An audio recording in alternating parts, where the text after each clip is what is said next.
Tina Weymouth is an iconic and underrated musician that was an integral part in creating some of the most important music in the 1980s. Her enduring influence, style, and unique approach to playing the bass guitar is still discussed to this day. Keep watching to find out why.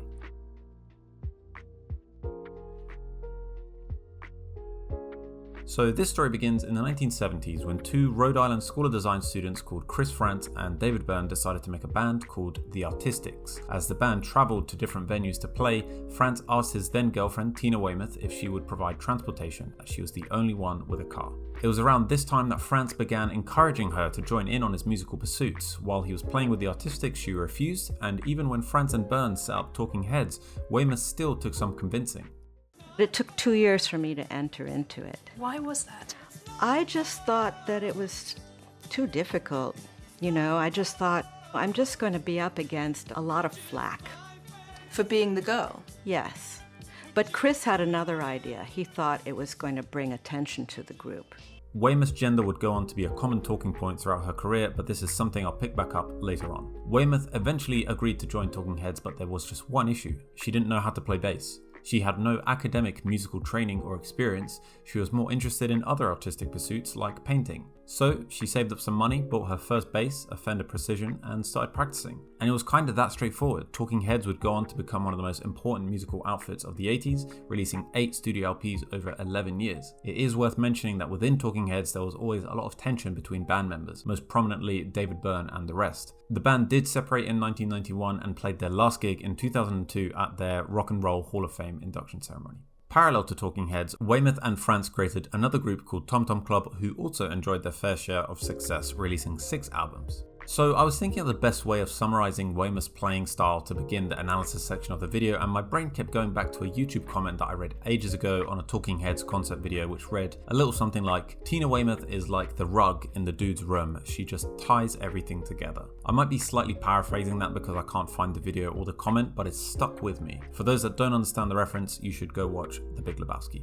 It's an incredibly apt description of Weymouth's role within Talking Heads. Her playing is highly functional, serving the greater sound, but able to captivate and engage with esoteric and intriguing bass lines thanks to the fact that she had no formal training. As her now husband Chris Frantz writes, Tina had not played rock and roll before Talking Heads, and did not have a repertoire of standard blues and rock bass licks in her musical vocabulary. To this day, Tina never ever plays the predictable thing. She invents every part anew. This was one reason Talking Heads sounded so unique. Weymouth herself expounds on her approach in playing in the same interview with Guitar World. I was trying to pay attention to both melody and rhythm as a means to tie together the drums and David's extremely bright, no mid-range guitar and vocals. I would need to get out of the middle frequencies to leave room for more players. It came very naturally, organically. It was a sort of deconstructive minimalism, playing well-constructed, simple parts with perfect time and a whole lot of feeling, avoiding flabby bombast. Originality was crucial too. To create new sensations, it was a matter of slamming divergent elements and song structures together to see if something good would happen.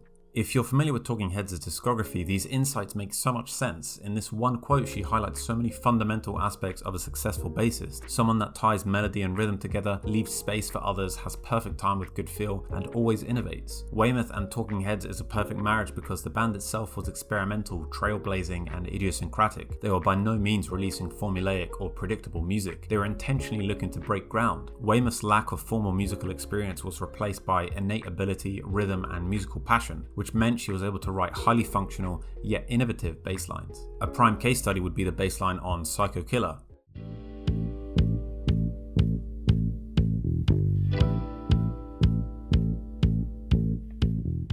Released on their debut LP, it became one of Talking Heads' most popular songs and featured on the Billboard Hot 100. A large part of the track's success is down to its pulsating bass line, which perfectly captures Weymouth's unique style of functionality and effectiveness. It's also indicative of her own taste in music. So this line is a great example of her Motown influences. So when she plays,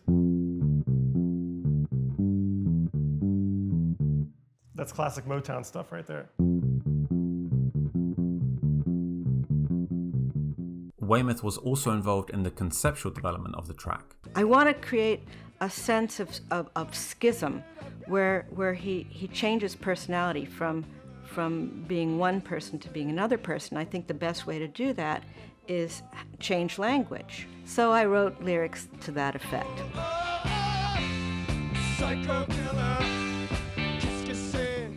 All in all, she played a huge role in creating one of Talking Heads' most successful tracks, which AllMusic described as a deceptively funky new wave, no wave song with an insistent rhythm and one of the most memorable driving bass lines in rock and roll. So the debut album Talking Heads 77 and Psycho Killer helped establish the band, but many would agree that their magnum opus came in 1980 with the release of Remain in Light, an unprecedented record that was a mix of bold experimentation while still being accessible to the listener. It marked a big shift in how Talking Heads made music. The production process was very unorthodox and meant that the group had to hire an additional 5 musicians when touring the album in order to create the sound they made in the studio. Weymouth explains, well, when we added the extra 5 pieces after Remain in Light, the whole thing changed. In fact, even while we were doing Remain in Light, the whole thing changed. Because by that time, it became important that what I played was exceptionally minimal, in order to leave plenty of room for whatever else was going to happen. Weymouth displayed great adaptability and wisdom in how she adjusted to the shift in sound and personnel. A great case study track for this is one of my personal favourites, The Great Curve.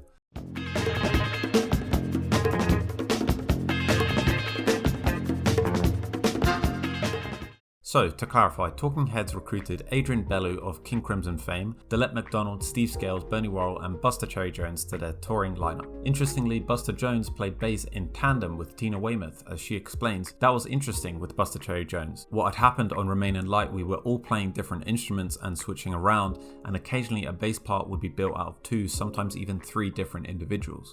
The Great Curve is an instance where in the studio the bass section had been stitched together from different parts, and when it came to playing it live they created a composite bass part from 2 players. You can see the 2 playing together in this live version of the song.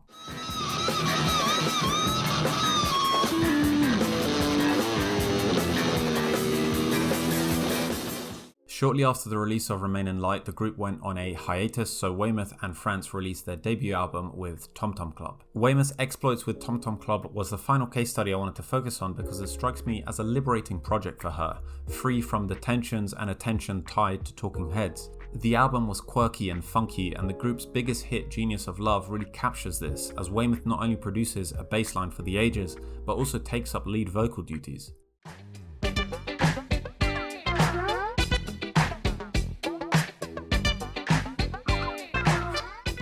Simple, functional and incredibly dancey, the song has been sampled numerous times in hip-hop and has become a club staple. The final thing to discuss is Tina Weymouth's role as a woman in a rock scene that was and still is hugely male-dominated. As she mentioned earlier, she was initially skeptical about joining the band due to the flack she feared she'd get for being a woman, but also due to some comments made by Byrne. Do you remember hearing from Chris what David thought about you joining the group? He said to me, he thought that women's role shouldn't really be in the big world because it was a dangerous place for women. He really said this? He really said this to me. Weymouth was able to overcome difficulties around gender and her ability to play the instrument and establish herself as one of the most interesting and exciting bassists of the 80s. Her husband Chris France summarizes beautifully that, had there been no Tina Weymouth in Talking Heads, we would have just been another band.